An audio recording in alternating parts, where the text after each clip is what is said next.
All right, guys, it's official. We've moved in. We've got our TV. The Roku is professionally installed, and we're gonna have lunch here, lunch and beer. I made lasagna. Lisa's dressed up all fancy for her for her palate destruction today. So, time to eat and watch TV.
Well, looks like we've got a storm brewing here.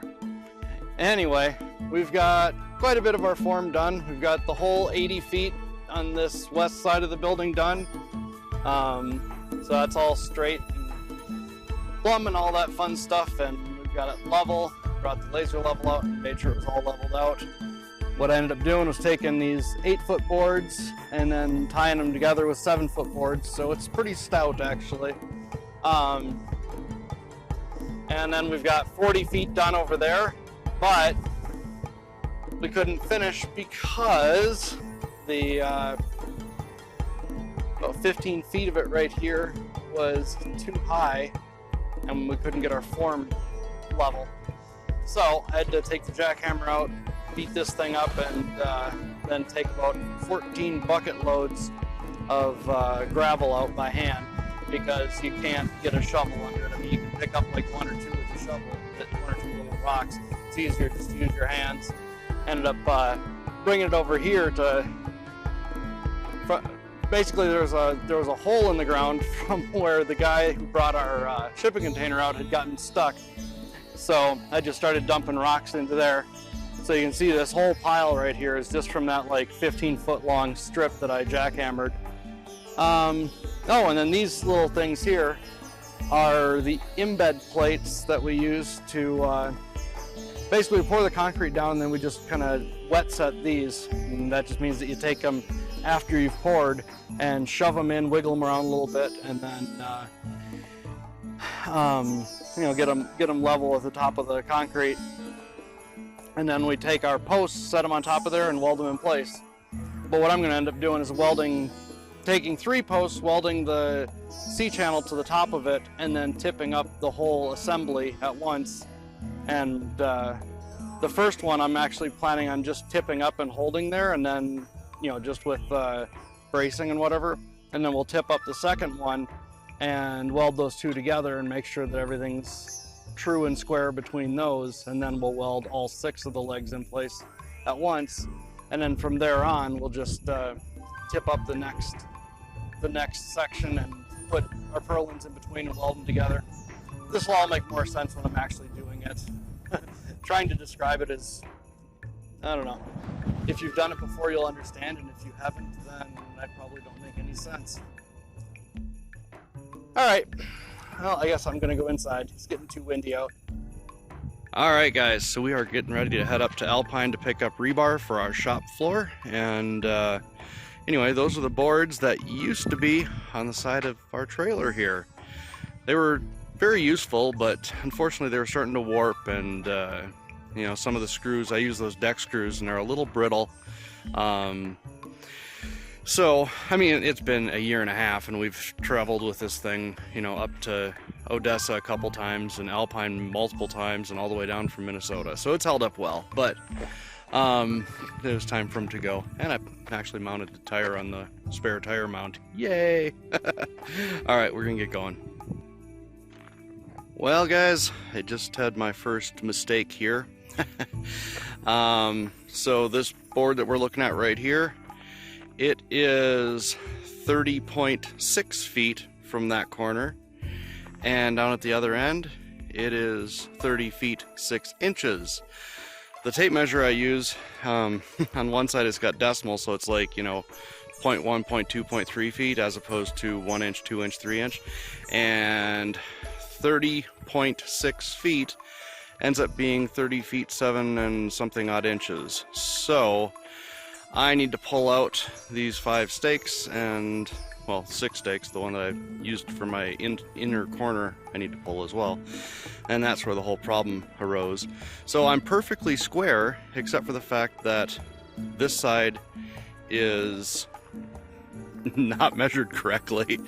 So anyway, I need to move this this post, or stake right here, needs to move an inch towards me and an inch and a quarter towards that end, and then we'll be perfectly square.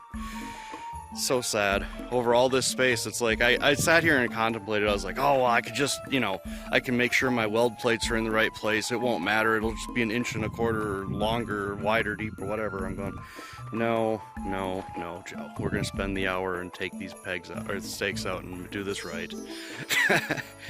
Anyway, time to redo work.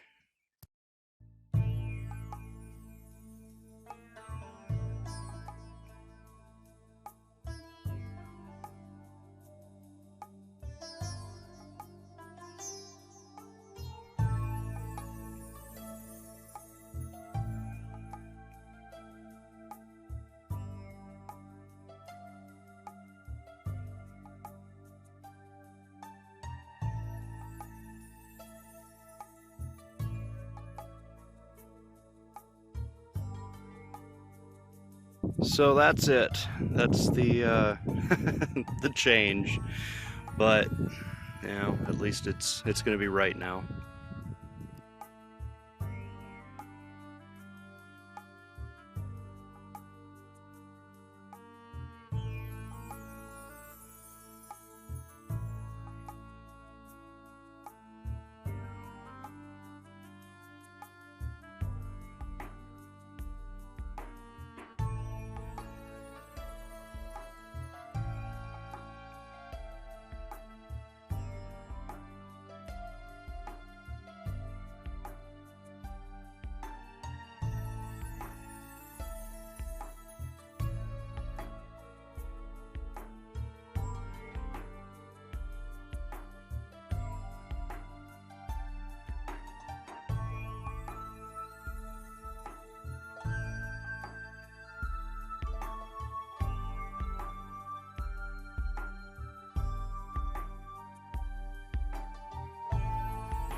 All right, I'm back to where I was this morning, halfway done.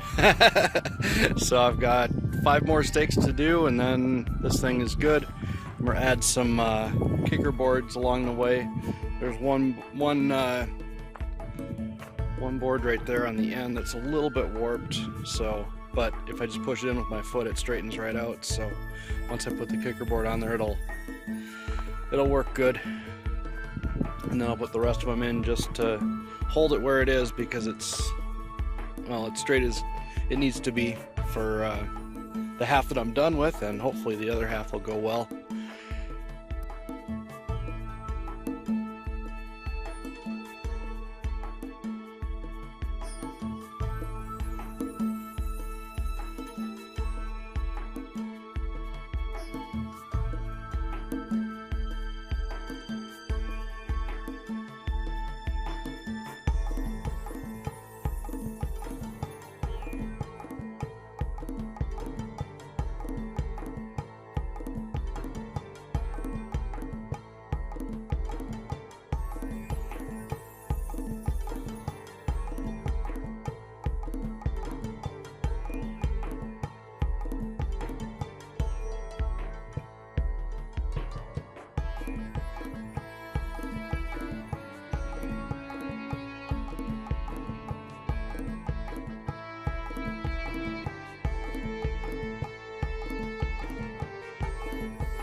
3 o'clock in the afternoon here, and we've got most of this bay filled and mostly leveled. There's a couple low spots, a couple high spots, but we'll get that raked out here in a bit.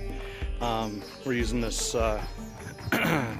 sea purlin, the metal, kind of brown looking metal piece down the middle there, as kind of a screed board, I guess, to try to level all this out. It does bow just a little bit in the middle, but it's pretty close, a lot closer than like wood would be. And I've got this other one done. Only problem I've got is there's a spot right there where it kind of bows in, but it's only about 1/4 of an inch, so I'm just gonna pretend it's not bowed in and be done with it. And maybe I'll figure out a way to space it out when I put the inside of the form in. And then this evening we'll come out and I'm gonna put the other piece of the form here on the south end, and then that middle one in, hopefully today still. And then tomorrow we can get started on rebars, as we've got our trailer full of rebar now. So anyway, I am gonna go inside. It's nice and cool over there in the tiny house. We have the air conditioning running every day, and then we sit in the RV, you know, where it's 95 degrees and it's 72 out in the, but whatever, never mind. Oh, look at that. Well, very straight boards there, aren't they? That's what happens out here with treated lumber. At least it just twists and bends, and yeah, if you don't have it tied up, that's that. And that stuff actually started twisting while it was bound, along with like 70 other boards. But the rest of them stayed straight, interestingly. Those must have just been the wettest or something. And then I also bought some 3/4 inch rebar that I'm going to use for my kicker boards. Basically, rather than using a whole bunch of those $3 a piece stakes, I'm just going to take one of these pieces of rebar that was $14 for a 20-foot piece, and just cut it up into 2-foot pieces. So anyway, I guess it's still $2 a piece. Not much cheaper. Well, it seemed like a good, well, I guess it's, if I cut them to 18 inches, it would be, anyway. But it is what it is. I don't know. I might have enough stakes anyway, and then I'll just use those all the way around. And then someday I'll have a use for 3/4 inch rebar. Maybe I'll make something. Uh-oh. Something just got knocked. Oh, my grade stick just fell over because of the wind. See, look at that crazy wind going through. Anyway, alright, I'm going to go inside, get this thing edited, and get it up, and then get back to work here. So I'll see you in the next one. Thanks for watching. Bye.